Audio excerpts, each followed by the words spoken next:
Marge had dinner ready, but Homer didn't come home for a long time. When he finally showed up, Homer brought Marge a bouquet of flowers. Are these from the gas station? Marge, please. They're from a supermarket that sells gas. Then Marge caught a whiff of alcohol on Homer. She was furious that Homer spent his after-work hours away from his family instead of being with them. Looking at the flowers in her hand, Marge felt heartbroken. She believed the flowers, like their marriage, would eventually wither away. But Homer still hadn't grasped how serious the situation was. The next day, Marge went to Homer's workplace. She wanted to try to change him. For this, she prepared a lavish lunch. Honey, you've given me a big appetite. For what? Careful, Homer. She's expecting a non-food answer.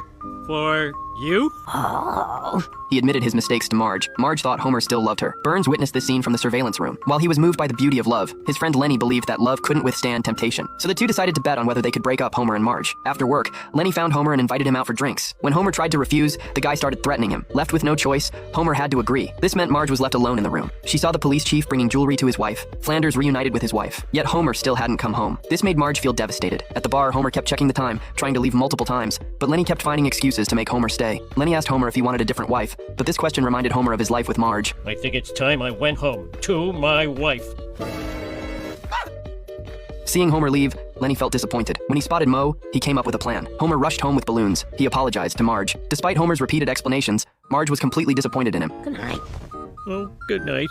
After Homer fell asleep, he didn't notice Marge crying, and so Marge cried alone until dawn. How was your night? The usual.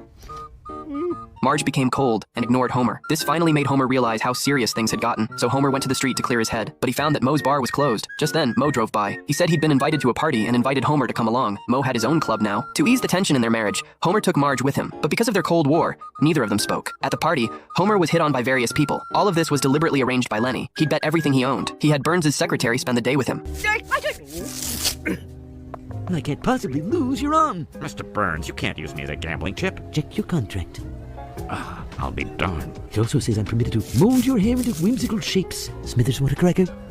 Gotta get a better lawyer. Oh, those fingers. The rich guy's plan was going smoothly. Moe proactively invited Marge for a drink. He learned that Marge's marriage was falling apart. Moe felt his chance had come. Then he invited Marge to dance. Moonglow. That's my favorite song. Yeah, you came into my bar 7 years ago and you played it on a jukebox. I remember things like that. So, you want to dance? I actually do it a lot, but nobody sees behind the bar. I guess one dance couldn't hurt. Smithers saw this scene. Oh, God. I can't work for a man I'm not in love with. I've got to fix this now. He found Homer and pulled out the birthday gift he was supposed to give his mother. He hoped Homer and Marge could make up. I've seen a whole different side of you tonight, Mo. Oh, she's waving me home like a third base coach. But could I really do that to Homer? Damn it, I need time to think here. At that moment, Moe had an epiphany. He realized he shouldn't be pursuing his friend's wife, so Moe chose to